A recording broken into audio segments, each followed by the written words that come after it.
Welcome to episode 86, Acknowledgement, which we need before there can be change.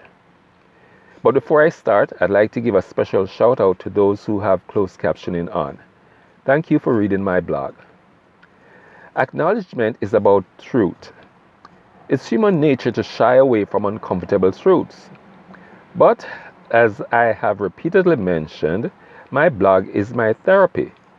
So while sharing my thoughts about my philosophy of life, which some may view as crazy dumb shit about being good, in my blog I've come to acknowledge and face some uncomfortable truths about myself, some of which I've shared in detail, some of which I've talked around while keeping snippets private, some of which I've joked about, some of which I've recognized and may or may not discuss in the next 14 episodes.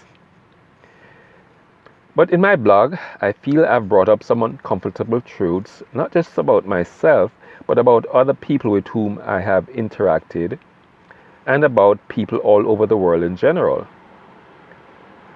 While my philosophy of life might be crazy dumb shit, I think it's only crazy dumb people who would say that conflict amongst people is a healthy thing for the earth or her inhabitants. So I also think that what's crazy and dumb is for people to hide from the issue of racial strife when it seems to be the biggest generator of conflict amongst people on the planet. But the issue remains an uncomfortable truth for many. And unfortunately, in these times, people force themselves to believe lies rather than face uncomfortable truths. Some might say it's ethnic strife and inequality that cause much of the conflict on the planet.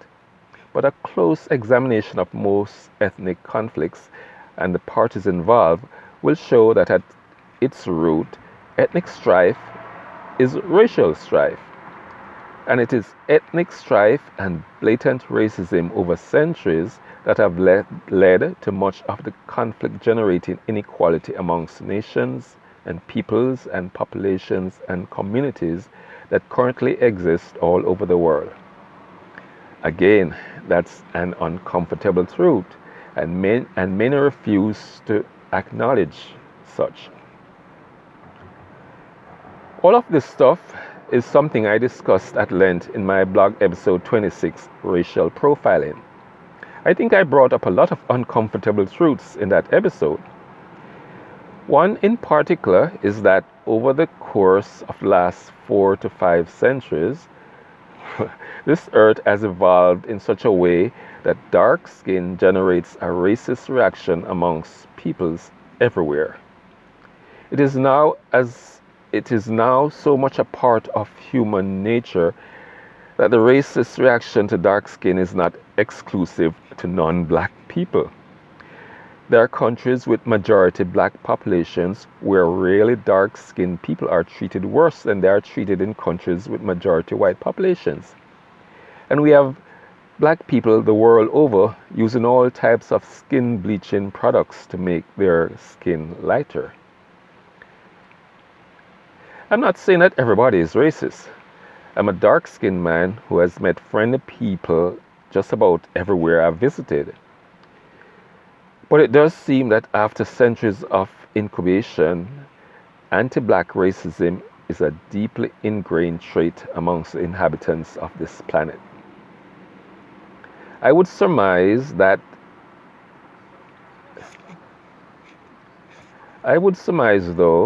that we still have a situation where no child is born a racist, even if some have propensities. But racism is essentially a learned trait, so it is always possible that it could be eliminated from the earth. However, to me, it will never be extinguished without acknowledgement that it's there. There's a chance of that happening over time with strong leadership, but it remains difficult when we have politicians in black, white, brown, or whatever countries who continue to use racial strife to gain or maintain power. An uncomfortable truth. And in the meantime, we continue with conflict that diminishes the long-term survival prospects of the planet. So while some might take issue with what I said in episode 84, that politics and change don't agree, in my view, it's leaders who can bring about change in people's wants, not politicians. Politicians tend to cater to people, and the result in many countries, including democracies, is that politicians base their politics on people's wants, whether they are good or bad, to gain or hold power. Such politicians hide from or conceal or blatantly preach against the need for acknowledgement. But I'm not saying politicians can't be leaders. All they have to do is put away the politics and lead.